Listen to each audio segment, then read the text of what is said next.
নমস্কার।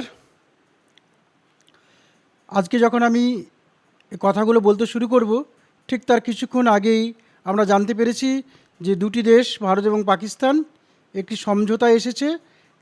আপাতত তারা যুদ্ধবিরতি ঘোষণা করেছে। যদিও আনুষ্ঠানিকভাবে যুদ্ধ ঘোষণা হয়নি, কিন্তু পাকিস্তানের দিক থেকে বরাবরই উস্কানি ছিল। আপনারা জেনেছেন যে এই কিছুদিন আগেই এপ্রিল মাসের 22 তারিখে পাহেলগাঁওয়ে যে নিরীহ 26 জন পর্যটককে হত্যা করা হলো, সেই ঘটনায় গোটা ভারতবাসী স্তব্ধ হয়ে গিয়েছিল। আমরাও একজন ভারতবাসী হিসাবে শোকে মুহ্যমান হয়ে পড়েছিলাম। তার থেকেও বড় কথা, যেভাবে হত্যাকাণ্ডটি সংঘটিত হলো, অর্থাৎ ধর্ম বিচার করে, অর্থাৎ তারা হিন্দু বলেই তাদেরকে মেরে ফেলা হবে, এ জিনিস মেনে নেওয়া যায় না। এটা আমরা দেখছি, ভারতবর্ষের ইতিহাস পর্যালোচনা করলে দেখছি যে বিভিন্ন ক্ষেত্রে হিন্দুদের সহনশীলতার সুযোগ নিয়ে এদেশে বারে বারে বৈদেশিক আক্রমণ হয়েছে। সেই সুলতানি যুগ থেকে আরম্ভ করে এমনকি ইংরেজ শাসন পর্যন্ত। রামমোহন রায় ধরেছিলেন জায়গাটা। রামমোহন রায় বলেছিলেন যে যেহেতু হিন্দুরা সহিষ্ণু, তাই বারবার এই জিনিসটি ঘটেছে। এখানে একটা কথা বলি, আমাদের দেশেই জন্মেছিলেন বুদ্ধ অহিংসার বাণী প্রচার করেছিলেন।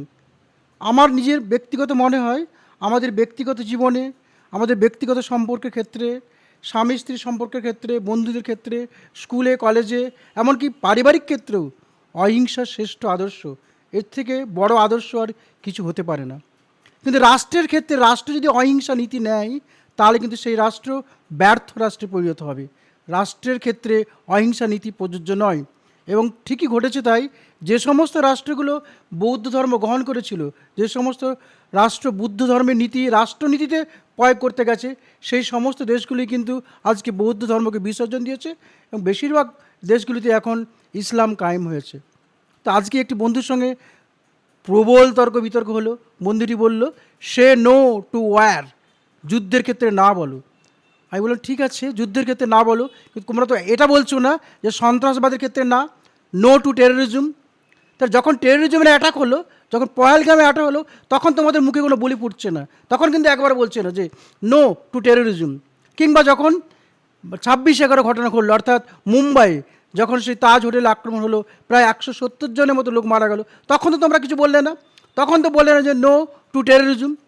অর্থাৎ কি, তুমি মিলিট্যান্ট হলে তুমি কোনো রকম নিয়ম নীতি তোয়াক্কা না করে তুমি যা খুশি করতে পারো। তুমি নিরীহ মানুষকে মারতে পারো, ধর্ম বিচার করে মারতে পারো, কাস্ট বিচার করে মারতে পারো। সেক্ষেত্রে আমার প্রতিবাদ নেই, সেক্ষেত্রে আমি মূক দর্শক। আর যখনই রাষ্ট্র তার নাগরিককে বাঁচানোর জন্য এগিয়ে আসবে, তখনই তোমার যুদ্ধের কথা মনে পড়ে যায়, যে যুদ্ধ নয় শান্তি চাই। আসলে এটা কি, এই যুদ্ধ নয় শান্তি চাই মানে কি? মানে হলো এটাই চাই যে সন্ত্রাসবাদীরা মেরে যাক আমাদেরকে, আমরা যুদ্ধ করব না। এ একটা দ্বিচারিতা। এই দ্বিচারিতার অবসান ঘটানো উচিত।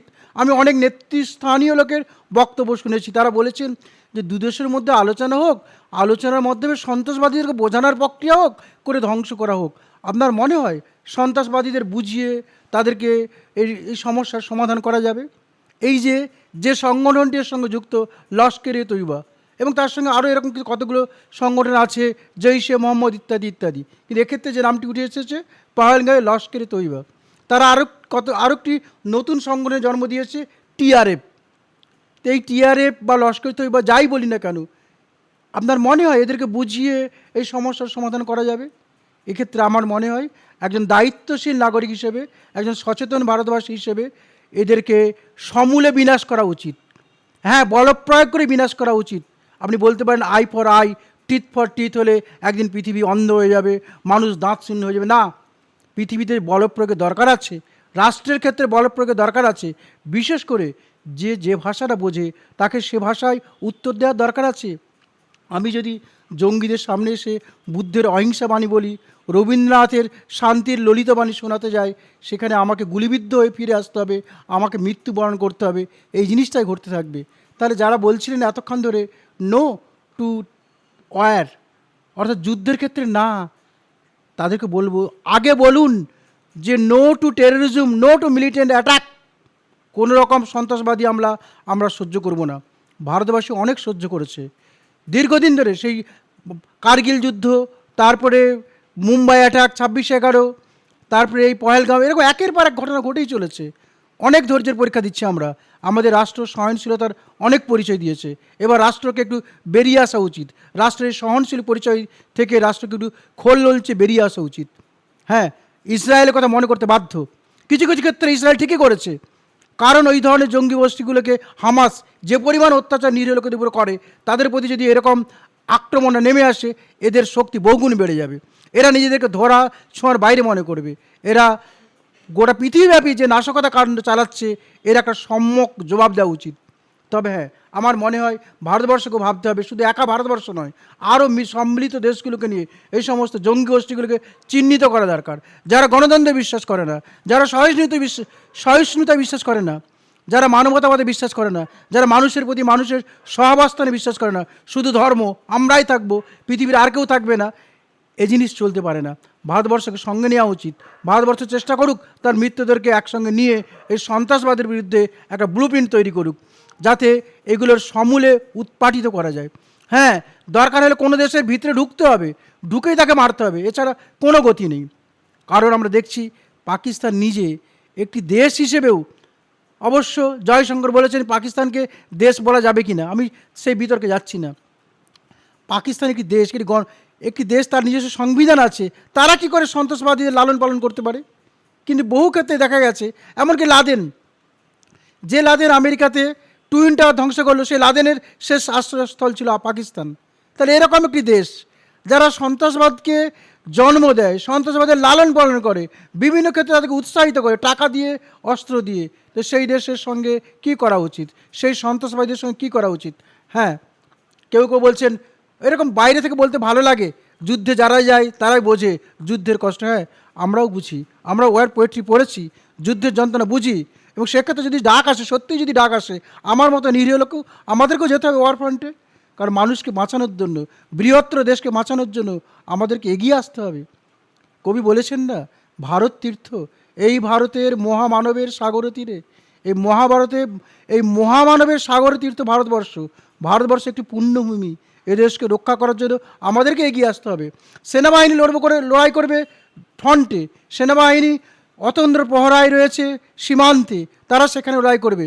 কিন্তু ঘরের মধ্যে যে সমস্ত লোকেরা পাকিস্তানের হয়ে, শত্রু দেশের হয়ে কাজ করে, পরোক্ষে বা অপরোক্ষে ইনিয়ে বিনিয়ে ঠিক পাকিস্তানকে সাহায্য করার কথা ভাববে, ইনিয়ে বিনিয়ে দেশকে দুর্বল করার কথা ভাববে, তারা উদাহরণ দেবে। ব্যাংক ডাকাতি হলে আমাদের প্রথম কাজ কী উচিত?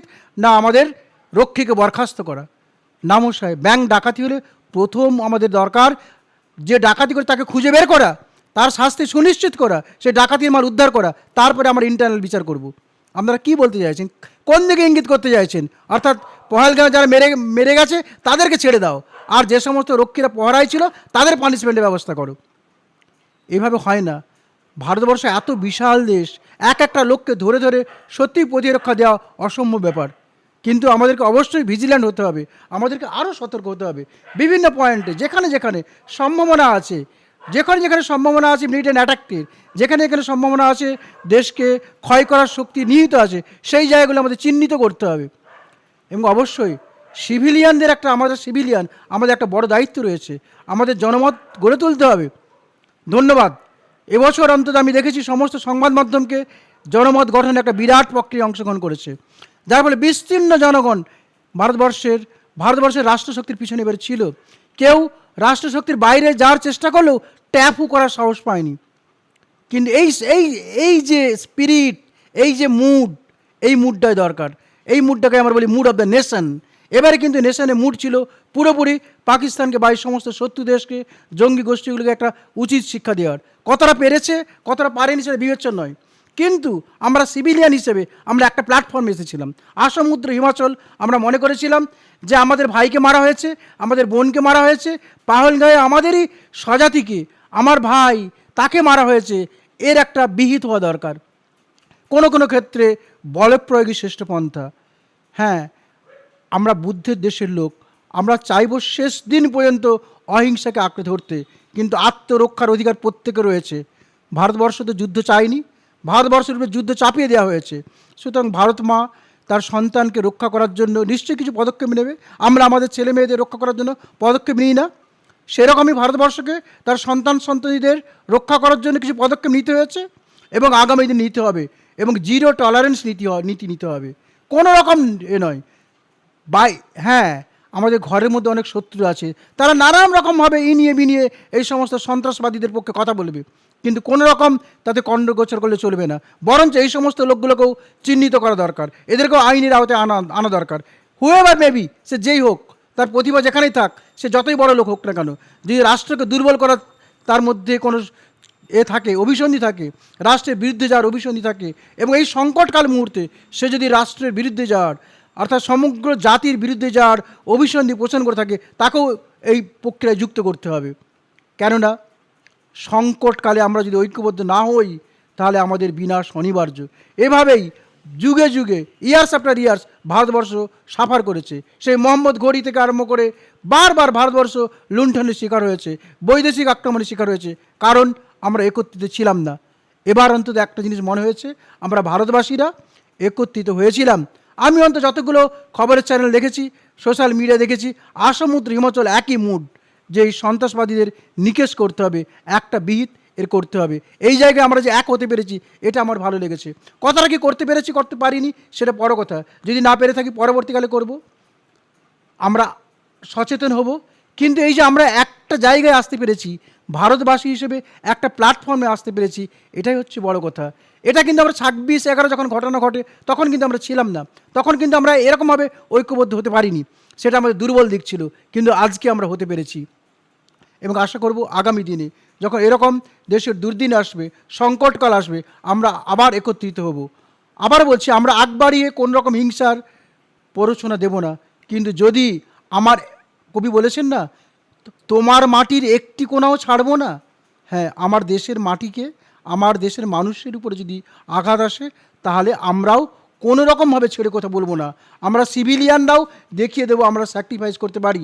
আমরা অর্থ দিয়ে, যদি দরকার হয় ওয়ার ফ্রন্টেও আমরা যাব।